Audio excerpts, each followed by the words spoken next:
करीब 160 मिलियन सालों तक धरती पर राज करने के बाद जब डायनासोर अपने अंत की तरफ बढ़े तो सत्ता जिसके हाथ आई वो थे मैमल्स। 6.5 करोड़ साल पहले तक जब डायनासोर अपनी ताकत की नोक पर एनिमल किंगडम को दबाकर रखते थे तब ये जीव भी उसी जंगल का हिस्सा थे, लेकिन इनका अस्तित्व डायनासोर जैसे जानवरों के सामने कुछ भी नहीं था। उन्हें ताकत में जीत पाना भले ही इनके लिए असंभव था, लेकिन आने वाला भविष्य इनके नाम लिखा जा चुका था। 206 करोड़ साल पहले एस्ट्रॉयड की तबाही डायनासोर्स की मौत अपने साथ लेकर आया। इसके पहले वीडियो में हमने जाना था कि कैसे डायनासोर धरती पर पनपना शुरू हुए। उन्होंने अपना साम्राज्य फैलाया और एस्ट्रॉयड के धरती से टकराते ही उन्होंने अपना सब कुछ खो दिया। कुछ प्रजातियों ने मिनटों में ही अपना दम तोड़ दिया, जबकि बाकी बची 10% आबादी धीरे धीरे विलुप्त हो गई। अब चलिए शुरू करते हैं आगे के सफर को और जानते हैं कि 10% आबादी को किस दौर से गुजरना पड़ा और इंसान कैसे जन्मा। डायनासोर का अंत मैमल्स के लिए वह अवसर था जो रेप्टाइल के खत्म होने पर डायनासोर्स को मिला था। यानी कि सीधी भाषा में कहें तो जंगल पर अब अपनी ताकत स्थापित करने का मौका आ गया था। जंगल की दुनिया में मैमल्स प्रजाति थी जो डायनासोर्स के समय से ही अस्तित्व में थी। आकार में छोटे होने की वजह से यह जीव आज मौजूद चूहे जैसे थे। देखा जाए तो मैमल्स की शुरुआत इसी तरह से हुई थी। इस स्तनधारी जीव ने खुद को परिस्थितियों में ढालकर रहना सीख लिया था। फिर जब एस्ट्रॉयड के टकराने से महाविनाश का सिलसिला शुरू हुआ तो इन्होंने भी अपने कई साथियों को खोया, लेकिन ये अपनी स्पीशीज को बचाने में सफल रहे। इस महाविनाश के कारण पैदा हुई गर्मी से बचने के लिए मैमल्स ने जमीन के नीचे रहना शुरू कर दिया। चूहों को साइज में छोटा होने का फायदा मिला, जबकि डायनासोर्स का आकार ही उनका सबसे बड़ा दुश्मन बन गया। जमीन के नीचे रहते हुए मैमल्स को गर्मी से राहत मिली और भोजन के रूप में उन्होंने हर तरह के कीड़ों और जीवों को अपना शिकार बनाया। वहीं बात करें ऊपरी सतह की तो वहां हो रहे वातावरणीय बदलाव मौजूद जानवरों को तिल तिल कर मार रही थी। एस्ट्रॉयड के टकराने से उत्पन्न हुई गर्मी और धूल के बादलों ने पृथ्वी के वातावरण को पूरी तरह से ढक लिया था। अब धरती पर सूरज की रोशनी तक नहीं पहुंच पा रही थी, लेकिन सतह पर मौजूद हीट की वजह से बहुत सारे जानवर मारे जा चुके थे। कई सालों तक जब यह सिलसिला जारी रहा तो पेड़ पौधे पूरी तरह से नष्ट हो गए। प्रकृति का बनाया इकोसिस्टम हिल गया। सूरज की रोशनी न मिल पाने के कारण धीरे धीरे पृथ्वी ठंडी होती चली गई। लेकिन अब तक डायनासोर्स की आबादी धरती से विलुप्त हो चुकी थी। बचे थे तो केवल 5% जानवर, जिनमें से ज्यादातर मैमल्स के परिवार से संबंध रखते थे। महाप्रलय के प्रभावों के थम जाने के बाद धूल के बादलों ने छांटना शुरू किया। धरती पर एक बार फिर वातावरण ने सामान्य होना शुरू किया। पृथ्वी पर इकोसिस्टम फिर से अपने पुराने रूप में आने लगा। इस दौर में मैमल्स की प्रजाति केवल 5% तक सीमित थी, लेकिन एडेप्टिव रेडिएशन के चलते ये मैमल्स की बॉल होना शुरू हो गए और इनमें से कई नई प्रजातियों ने जन्म लेना शुरू किया। इस प्रक्रिया में लगभग 5.5 करोड़ साल पहले बंदरों ने जन्म लिया। आपको बता दें कि शुरुआती बंदरों की शारीरिक बनावट आज से काफी अलग थी। इनके मुख पर आंखें आगे की ओर थी और शरीर छोटा था, लेकिन यह शारीरिक बनावट ज्यादा समय तक एक जैसी नहीं रहने वाली थी। यूसी इपोह के इस टाइम पीरियड में प्राइमेट्स के सर में एक अहम एवोल्यूशन हुआ, जिसकी वजह से इनके स्पाइनल कॉर्ड में भी बदलाव आया और ये 4 पैरों की बजाय 2 पैरों पर खड़ा होना सीख गए। खैर, प्राइमेट्स के अलावा एवोल्यूशन धरती पर मौजूद पेड़ पौधों और वातावरण में भी हो रहा था। वो पूरी तरह एक नॉर्मल फॉर्म में आ चुके थे और धरती का तापमान 24 डिग्री सेल्सियस तक पहुंच चुका था। करीब 4.5 करोड़ साल पहले बदलाव के चलते ही हमारे 24 घंटे के हो गए। इसके साथ ही हमारी टेक्टोनिक प्लेट्स में भी हलचल हुई। अब तक हमारे सभी देव अपनी अपनी स्थिति पर थे। केवल एक और नई संरचना होना बाकी थी, जिसके तहत 2 बड़े महाद्वीप अपनी जगह से खिसक कर एक दूसरे के करीब आ गए। ये वही द्वीप थे जिन्हें आज हम भारत के नाम से जानते हैं। भारत ने अफ्रीका से अलग होकर एशिया तक पहुंचने में कई लाखों करोड़ों साल लगाए। ऐसे में जब ये टेक्टोनिक प्लेट्स एशिया से जा मिली तो हिमालयन रेंज का निर्माण हुआ। इस निर्माण में कई ऐसी श्रृंखला विकसित हुई जिसके चलते उत्तर में भारत की भौगोलिक स्थिति बदल गई। इसके साथ ही मौसम के पैटर्न में भी भारी बदलाव आया। इस टकराव के चलते दुनिया के सबसे बड़े माउंटेन माउंट एवरेस्ट का भी निर्माण हुआ और इसके निर्माण के साथ ही यह तय हो गया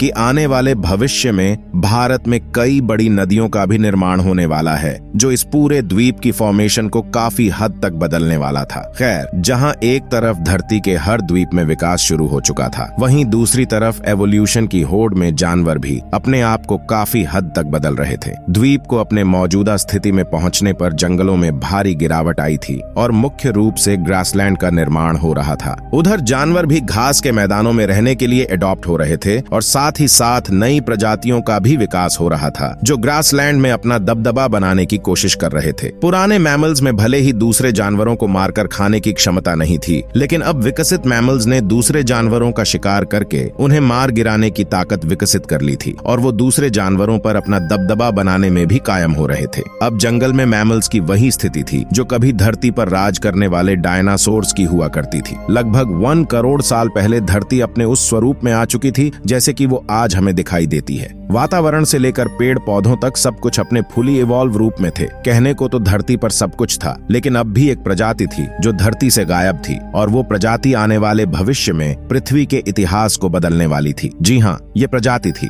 इंसानों की। लगभग 40 साल पहले पृथ्वी पर फिर एक बड़ी हलचल हुई और अफ्रीका द्वीप के पूर्वी इलाकों में एक नई माउंटेन रेंज पनपी, जिसे आगे चलकर ईस्ट अफ्रीकन रिफ्ट के नाम से जाना गया। इस पर्वत श्रृंखला के निर्माण से केवल भौगोलिक स्थिति में बदलाव नहीं आया, बल्कि मौसमी हवा भी बदल गई। वहां मौजूद जंगल में हवा का प्रवाह कम हो गया, जिससे मौसमी हवा वहां नहीं पहुंच पाई, और नमी की कमी से जंगलों ने सूखना शुरू कर दिया। बारिश न होने की वजह से अफ्रीका का यह क्षेत्र काफी ड्राई हो गया, लेकिन इस जंगल में रहने वाले जानवरों ने हार नहीं मानी। एशिया के इसी क्षेत्र में रहते थे फिनॉल पिकर्स, जो आगे चलकर हमारे पूर्वज कहलाए। पेड़ पर रहने वाले ये बंदर एक टहनी से दूसरे पर जाने के लिए अपने आगे के हाथों का सहारा लेते थे और कभी कभी पेड़ों पर 2 पैरों पर भी खड़े हो जाते थे। हालांकि ये अभी तक जमीन पर नहीं चल पाए थे, लेकिन इनमें खड़े होने की क्षमता पहले से ही विकसित हो चुकी थी। इससे पता चलता है कि 2 पैरों पर चलना इंसानों की नहीं बल्कि एब्स की खोज थी। फर्क सिर्फ इतना था कि वह पेड़ों पर रहते थे, लेकिन जलवायु परिवर्तन के चलते जल्दी ही जमीन पर उतरने वाले थे। इनमें से कई प्रजातियां चिंपैंजी के रूप में विकसित हुई तो कुछ इंसान बनने के लिए विकसित हो गई। इनकी आने वाली पीढ़ियों ने खुद को बनाने के लिए और अपने विस्तार के लिए पेड़ों से निकलकर जमीन का रुख अपनाया। आरडी मेडिकल रेमेडीज वह पहले एब्स थे जो भोजन और एक नए घर की तलाश में पेड़ों से उतरकर जमीन पर आए। लाखों सालों के इस एवोल्यूशन में अफ्रीका के हर क्षेत्र में फैल गए थे, लेकिन इनके हाथ अभी भी काफी लंबे थे। पेड़ों पर इधर उधर झूलने की वजह से इनके हाथ का आकार बिल्कुल टांगों की तरह ही था। ऐसे में कई हजार साल तक अफ्रीका से गुजर जाने के बाद इनके शारीरिक ढांचे में काफी कुछ बदलाव आने लगा था। अब ये 2 पैरों पर बेहतर तरीके से चल सकते थे और ज्यादा से ज्यादा एनर्जी बचा सकते थे। ऐसे में ये ज्यादा दूर तक नजर रख सकते थे, अपने लिए भोजन खोज सकते थे और हाथ की मदद से उन्हें खा भी सकते थे। समय के साथ साथ विकास की यह प्रक्रिया चलती रही, जिससे एब्स के शारीरिक ढांचे के साथ उनके शकल की बनावट में भी बदलाव होता गया। पहले जो आकार में छोटा था, अब वह बढ़ता गया। 23 लाख साल पहले होमो हेवन पूर्वज थे, जिनके दिमाग का आकार बढ़ गया। आकार बढ़ने की वजह से यह जान गए कि बुद्धि को किस तरह से अपने सर्वाइवल के लिए इस्तेमाल किया जा सकता है। बुद्धि का कमाल दिखाते हुए सबसे पहले हमारे पूर्वजों ने पत्थर को हथियार के रूप में शांत करना सीखा। जैसे ही उनकी यह तरकीब काम आई, होमो हैडली जान गए कि पत्थर को कैसे हथियार के रूप में इस्तेमाल किया जा सकता है। जैसे जैसे यह जीव हथियार को इस्तेमाल में लाए, उनके हाथों की उंगलियों और अंगूठों को भी मजबूती मिलनी शुरू हो गई। अब ये जान गए कि हथियार के इस्तेमाल से कैसे समूह में शिकार किया जा सकता है और अपनी भूख को शांत किया जा सकता है। आपको बता दें कि होमो इरेक्टस ही वह पहले पूर्वज थे जिन्होंने समूह में शिकार करना शुरू किया। साथ ही इन्होंने सबसे पहले आग की खोज की ने मनाब के भविष्य को ही बदल डाला। हम सभी जानते हैं कि मनाब इतिहास में आग की खोज सबसे बड़ी खोज थी। आग के इस्तेमाल से होमो इरेक्टस जल्द ही मंच को पकाकर खाना सीख गए। आग ने हमारे पूर्वजों को केवल ठंड से सुरक्षा ही नहीं दी, बल्कि दिमाग के इस्तेमाल के लिए उन्हें उत्साहित भी किया। अगर आप सोच रहे हैं कि कैसे, तो आपको बता दें कि आग के इस्तेमाल से भोजन चबाने में लगने वाले ऊर्जा कम हो गई। अब वो अपनी इस ऊर्जा बुद्धि के विकास के लिए इस्तेमाल करने लगे, जिसकी वजह से आने वाली पीढ़ियां बीडी डीढ़े दिमाग के साथ पैदा हुई। एक बड़े दिमाग के साथ लगभग 2 लाख साल पहले इंसान अपने आज के रूप में विकसित हो गए। उनकी आवाज की नली भी अगल ढांचे में विकसित हो गई, जिसकी वजह से वो अगल तरह की आवाज निकाल सकता था और वह अपने लोगों के संचार कर सकता था। एक बार आवाज विकसित करने के बाद अब इंसान अपनी बात को दूसरे को लगा और धीरे धीरे एक सामाजिक ढांचे में रहना सीख रहा था। हालांकि हम अपने आज के रूप में आ चुके थे, लेकिन कई आविष्कार अभी भी बाकी थे। अपने लिए एक समाज, घर और नगर का निर्माण करना बाकी था। कहने को आज भले ही मनुष्य अपने एडवांस स्टेट में है, तो मित्रों कैसी लगी हमारी आज की यह वीडियो? हमें कमेंट में जरूर बताएं और वीडियो को लिखे करें। हम मिलते हैं अगली वीडियो में, तब तक के लिए धन्यवाद।